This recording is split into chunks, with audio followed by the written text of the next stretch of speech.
नमस्कार, जय जय राम, जय सिया राम, जय हो बागेश्वर धाम सरकार, जय हो हनुमान जी महाराज। मेरे प्यारे सभी दर्शकों, आखिर एक बंदर ने कैसे गवाही दिया जब एक बदचलन औरत ने उस राजा को फंसाने की कोशिश की। ये कहानी बहुत ही जबरदस्त कहानी है। इस कहानी को अगर आप ध्यान से सुनेंगे तो आपको अपने जीवन से जुड़ी कुछ न कुछ सीखने के लिए मिलेगी। हम उम्मीद करते हैं अगर आप ऐसी कहानियों से रुचि रखते हैं तो आप इस कहानी के अंत तक जरूर बने रहेंगे। तो चलिए बिना देरी किए इस कहानी को हम शुरू ही करते हैं। एक समय की बात है, एक राज्य में एक राजा राज करता था। वह अपने राज्य में प्रजा से बहुत खुश था, प्रजा भी उस राजा से बहुत खुश थे। उस राजा का मात्र इकलौता एक ही पुत्र था। वह राजा धीरे धीरे करके अब बुजुर्ग हो चुका था। उस राजा का जो इकलौता पुत्र था उसका उस राजा के जैसा ही स्वभाव था। वो अपने पिता के जैसे ही हर कार्य करता था। जैसे उसके पिता का नेक दिल था प्रजा के प्रति, प्रजा और राजा में बहुत मेल खाती थी।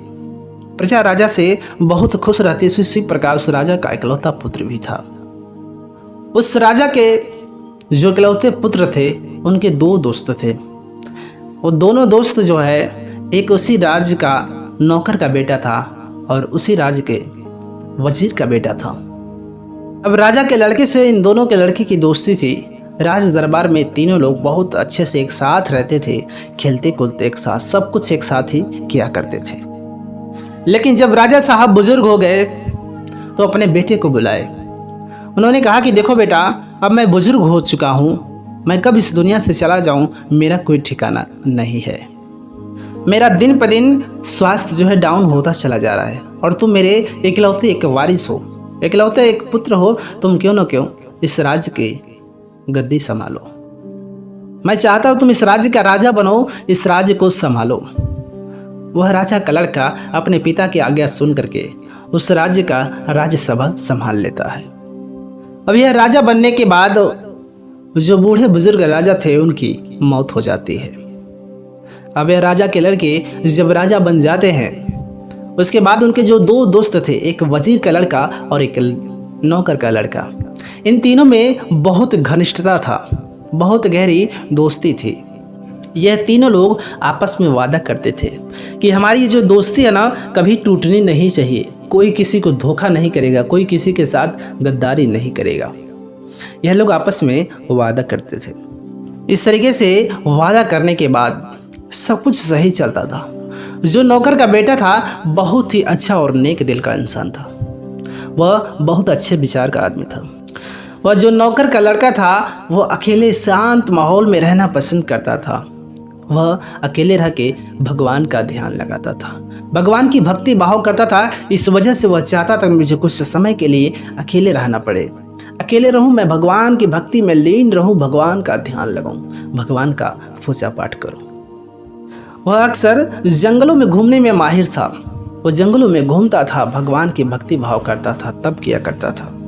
इस वजह से जो नौकर का लड़का था उस राजा से, उस राजकुमार से बहुत घनिष्ठता थी, बहुत मिलते जुलते थे। उनको उनकी बातें बहुत अच्छी लगती थी।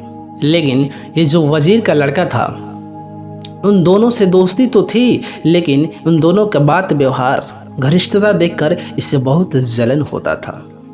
यह सोचता था कि एक नौकर के बेटे का कैसे एक राजकुमार के साथ में दोस्ती हो सकती है। लेकिन राजकुमार के दिल में ऐसी कोई भेदभाव नहीं थी। वह सच्चे दिल के इंसान थे और सच्चे दिल के इंसान को बहुत ही पसंद किया करते थे। इस वजह से उस वजीर के लड़के को इन दोनों लोगों की गहराई दोस्ती देख करके जलन हो लगी। अब उसने सोचा कि इस नौकर के लड़के से उस राजकुमार की दुश्मनी की जाए। अब ये सोचने लगा कि जब इनकी दुश्मनी करा देंगे तो ये लोग अलग अलग हो जाएंगे और मेरी बस दोस्ती रहेगी, मैं जो चाहूँगा वो मनमानी करता रहूँगा। अब यह वजीर का लड़का एक सलाहकार से राय लेता है। यह सलाह लेता, सलाहकार कहता है कि अगर किसी की भी गहरी दोस्ती हो, उस बीच में अगर औरत को माध्यम बनाया जाए तो गहरी दोस्ती टूट सकती है। उसने कहा कि ऐसी औरत मिलेगी कहाँ। सलाहकार ने कहा कि इसी नगर में एक औरत है जो बहुत झूठी है, वो अक्सर करके ऐसी कार्य करती रहती है, उसका ये चुटकियों का काम है ऐसा काम करना। वजीर के बेटे ने कहा कि मैं उसको मुंह मांगा रकम दूंगा, लेकिन बस उसको इतना ही करना है इन दोनों की दोस्ती दुश्मनी में बदल जाए। अब यह वजीर का लड़का उस महिला से मिलाप करता है, मिलता है, सारी बातें बताता है। महिला कहती है तो चुटकियों की बात है, दोस्ती को दुश्मनी में बदलना मेरे चुटकियों का कमाल है। बस आप तैयार रहिए कि आप और राजकुमार की दोस्ती रहेगी, उस नौकर की दोस्ती तो हम खत्म ही कर देंगे। एक दिन सवेरे वह राजकुमार और नौकर का बेटा एक साथ हाथ में हाथ मिला करके टहल रहे थे। तब तक यह औरत जाती है, उस नौकर के बेटे को कहती कि ए जी सुनिए ना। नौकर के बेटे ने कहा कि नहीं नहीं, आप यहाँ आकर के कहो जो आपको कहना है। उस औरत ने कहा कि नहीं नहीं, मुझे पर्सनली आपसे अकेले में बात करनी है। वह राजकुमार भी कहता है कि जाओ देखो क्या बात है, क्या कहती है। उस राजकुमार के कहने पर उस नौकर का बेटा जाता है उस औरत के पास में। जब ये पास में जाता है, उसके कान में कुछ ऐसे मुंह डुलाते फुसफुसाते, लेकिन कुछ कहती नहीं है। उसके बाद उसको कहती कि तुम जाओ, यह बात मैंने तुमसे जो बताया तुम किसी से कहना मत, तुम अपने दोस्त को भी यह बात मत बताना। यह दोस्त नौकर का लड़का जब राजकुमार के पास में जाता है तो राजकुमार पूछते हैं कैसे, क्या उस औरत ने क्या बातें कही। इसने कहा कि कुछ नहीं कहा, उसने तो कोई बातें ही नहीं कही। फिर भी वह औरत दूर से हाथ घुमाती कहती अरे अरे कुछ बताना मत, कोई बातें बताना मत, मैंने जो तुमको बताया वो अपने दोस्त से मत बताना। ये राजकुमार पूछते रहे कि आखिरकार वह क्या कही। ये कहा कि उसने तो कुछ नहीं कहा। अब राजकुमार को इस नौकर के बेटे पे शक होने लगा। राजकुमार ने कहा कि देखो, मेरे और तुम्हारे बीच दोस्ती का वादा हुआ था कि हम एक दूसरे से कुछ नहीं छुपाएंगे, लेकिन फिर भी तुम मुझसे छुपा रहे हो। वह नौकर का लड़का कहता है कि देखो दोस्त, मैंने तुमसे कुछ नहीं छुपाया, क्योंकि वह औरत हम दोनों की दोस्ती में दरार लाना चाहती है, हम दोनों की दोस्ती में शक पैदा कर रही है। मेरे से उसने कुछ नहीं कहा।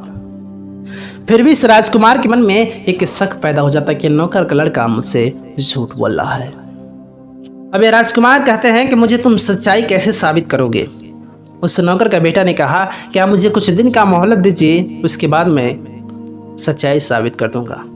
अब इन दोनों में थोड़ी खुटपुट तो हो ही गई, क्योंकि उस राजकुमार को शक हो गया था। यह वजीर का लड़का यह देखकर बड़ा ही प्रसन्न होता है कि इन दोनों में खुटपुट हो गई। लेकिन एक दिन जब यह वजीर का लड़का बड़ा ही प्रसन्न होता है कि अब उन दोनों में दरार पड़ गई, उनकी दोस्ती में बहुत ही खुश होता है। एक दिन इस वजीर के लड़के के कमरे में वह महिला जा रही थी। यह नौकर का लड़का देखा, ये दबे पांव उसके पीछे उसके कमरे तक चला गया। अब जब कमरे में जाते वह महिला उस वजीर के लड़के से कहती कि आपने जो कहा, जो रकम दिया, उसका तो मैंने काम कर दिया, लेकिन अगला जो गेम खेलूंगी उन दोनों के बीच में दरार लाने के लिए, उसके लिए आपको और रकम देना पड़ेगा। यह बातें सुनने के बाद नौकर के लड़के को बड़ा ही दुख होता है कि हम दोनों की दोस्ती को दुश्मनी में बदलने का इस वजीर के लड़के का ही हाथ है। उसके अंदर बहुत अफसोस होता है। लेकिन वह औरत अगला गेम कौन सा खेलने वाली है उस वजीर के लड़के को नहीं पता होता है। इस नौकर के लड़के को भी उस बात का नहीं पता होता है। अब अगले दिन सुबह सुबह यह नौकर लड़का सोचता है कि मैं जाके राजकुमार से सब कुछ बता दूंगा, लेकिन उससे पहले यह औरत उस राजकुमार के पास में जाकर रोने बिलखने लगती है। राजकुमार से कहती है कि मैंने जो कहा था ना, वो आपके साथ बहुत दगाबाजी किया, और मेरे साथ में भी देखिए आपका जो दोस्त है, जो नौकर का लड़का है, बहुत ही गंदी हरकतें किया है, और साथ में मुझे मारने और पीटने की धमकी देता है। देखिए ना, वो मेरे साथ ऐसी हरकत किया कि मैं प्रेग्नेंट हूँ। राजकुमार ने कहा, अरे क्या बातें करती हो, मेरा दोस्त ऐसा नीचा हरकत कर सकता है। ये भी सारी की सारी बातें वह औरत राजकुमार से कह करके बहुत भड़का देती है।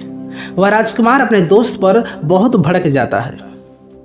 तब तक यह राजकुमार उस नौकर के लड़के के पास में जाता है और कहता है कि अरे तुमने ऐसी क्या हरकतें कर दी, मुझे तुमसे ऐसी उम्मीद नहीं थी, तुम इस औरत के साथ में ऐसा घिनौना काम कर दिया, मुझसे तुमसे ये उम्मीद नहीं थी।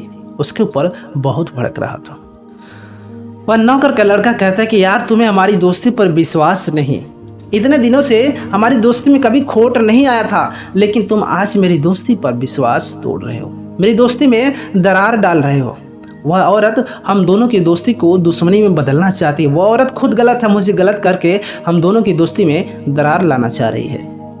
लेकिन फिर भी उस राजकुमार को उस औरत की बातों पर विश्वास होता है, लेकिन अपने दोस्त की बातों पर विश्वास नहीं होता है। बेचारा वह नौकर के लड़के को बड़ी ही मायूसी होती है। वो बड़ा ही दुखित होता है कि मुझे इस महल में रहने से क्या फ़ायदा है, जब मेरे दोस्त को मेरे दोस्ती पर विश्वास नहीं है। मेरे बातों पर विश्वास नहीं है। उस बदचलन औरत के बातों पर विश्वास हो गया, लेकिन मेरी बातों पर यकीन नहीं हो रहा है। इस वजह से मुझे इस महल में रहने से क्या फ़ायदा। वह राजकुमार उस नौकर के लड़के को कहते हैं कि तुम अभी कभी मेरी आंखों के सामने से चले जाओ। उसे बहुत ही अफसोस होता है कि मैंने उस औरत को देखा तक नहीं और इतनी गंदी हरकत मेरे को इल्ज़ाम लगा रही है। अब इसके ऊपर बहुत ही गलत इल्ज़ाम लग जाता है। बेचारा अंदर ही अंदर अपने आप में सोचता रहता है। अब यह सोचते सोचते जंगल की तरफ चल पड़ता है। अब इधर वजीर का बेटा बड़ा ही प्रसन्न होता है कि उस नौकर को इस राज्य से भगा दिया। यह जंगल की तरफ धीरे धीरे यह नौकर का बेटा चला जाता है। तब तक पीछे से किसी की आवाज़ जाती है कि ठहर जाओ बेटा, ठहर जाओ। वह कहते हैं कि तुम कितने मासूम हो कि तुम्हें कैसे फंसाया गया। वह नौकर का बेटा जब पीछे मुड़ करके देखता कि एक साधु बाबा खड़े हैं, वह नौकर अपनी साथ घटी सारी बातें उस साधु बाबा से बताता है। वह साधु बाबा कहते हैं कि बेटा देखो, ये औरत जाति ही ऐसी होती है, ऐसी बदचलन होती है कि किसी को भी बदनाम कर देती है। वह साधु बाबा कहते हैं कि देखो बेटा, मैं तुम्हें एक जानवर दूंगा, तुम अपने दोस्त के पास ले जाना, या जानवर गवाही देगा, तुम्हारा दोस्त अवश्य ही मानेगा। वह कहता कि नहीं, मेरा दोस्त मेरी इतने दिनों की दोस्ती के विश्वास नहीं किया थी, जानवर की बातों को क्या मानेगा। वो साधु बाबा कहते हैं कि देखो बेटे, औरत जात ही ऐसी होती, तुम्हारी दोस्त की गलती नहीं है, ये औरत जात ही ऐसी होती कि किसी को भी भ्रम में डाल देती है।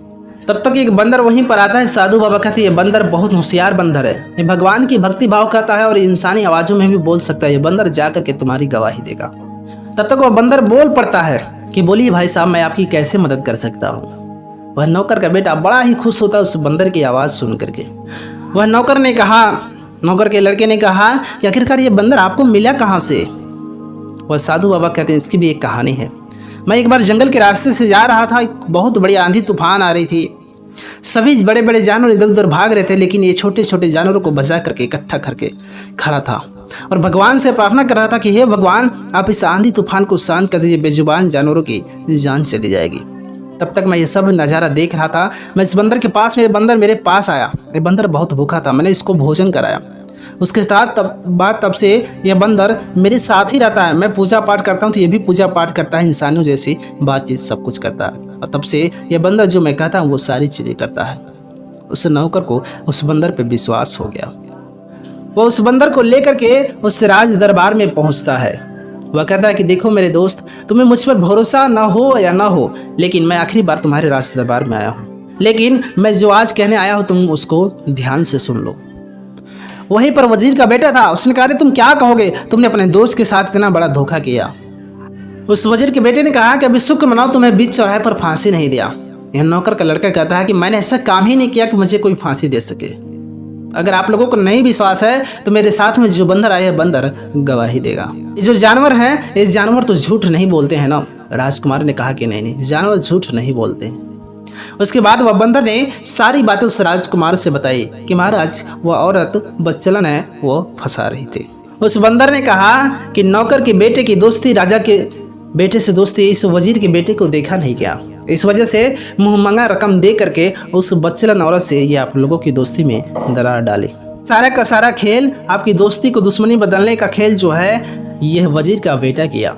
वजीर का बेटा वहीं पर बैठा था, सुन करके सारी बातें दंग रह जाता है। राजकुमार ने कहा जो प्रेग्नेंट की जो खबर थी वो क्या थी। उसके बाद उस महिला को तुरंत उस राज्य में बुलाया जाता है और पूछा जाता कि तू वास्तव में प्रेग्नेंट थी। उस महिला ने कहा कि नहीं, मैं प्रेग्नेंट नहीं थी। उसका भी सारा पोल खुल जाता। उसने कहा कि इसने मेरे को पैसे दिए, मैं अपने पेट में कपड़े बांध रखी थी, ये सब मेरी पैसों के लिए चाल थी। उसके बाद उस राजकुमार ने कहा कि अरे वजीर के बेटे, तुम्हें मेरी दोस्ती देखी नहीं, दोस्ती को दुश्मनी में बदल दिया। और मैंने पहले कहा था कि जो लोग दोस्ती में धोखा करेंगे उनको फांसी दी जाएगी, और तुमने हम लोगों के साथ धोखा किया है। उसके बाद उस वजीर के बेटे की फांसी हो जाती है। इस नौकर के बेटे को वह राजकुमार कहते हैं कि तुम मेरा वजीर बन जाओ, मैं तुम्हें अपना वजीर बनाकर रखना चाहता हूँ। यह नौकर का बेटा कहता है कि नहीं, अब मैं किसी के साथ रहना पसंद नहीं करूँगा, क्योंकि ये इंसान बहुत स्वार्थी होते हैं, किसी की बातों में आकर के ये फंसा देते हैं। इस वजह से मैं उस भगवान के शरण में रहना चाहता हूँ, भगवान का पूजा पाठ करूँगा, भगवान का स्मरण करूँगा, मैं आपके यहाँ वजीर बन करके नहीं रहूँगा, मुझे उस भगवान पर विश्वास है। और इस तरीके से वह नौकर का बेटा उस बंदर को लेकर के फिर से जंगल की तरफ रवाना हो जाता है। उसके बाद वह साधु बाबा के पास में जाने के बाद वह भी एक तपस्वी बन जाता है। साधु बाबा के साथ तपस्या पूजा पाठ करने लगता है। वह भी एक नेक इंसान बन जाता है। इस तरीके से उस बंदर ने उस नौकर के बेटे को गवाही दे करके बचाई। इस तरीके से ये कहानी यहीं पर समाप्त होती है। मिलेंगे हम आपसे एक और नई कहानी के साथ। इस कहानी से आपको क्या सीख मिली, आप अपनी राय कमेंट बॉक्स में जरूर दीजिएगा। अगर आप भगवान के सच्चे भक्त हैं, सच्चे सनातनी हैं, तो कमेंट में जय जय राम, जय श्री राम जरूर लिख दीजिएगा। मिलेंगे हम एक और वीडियो के साथ। तब तक के लिए नमस्कार।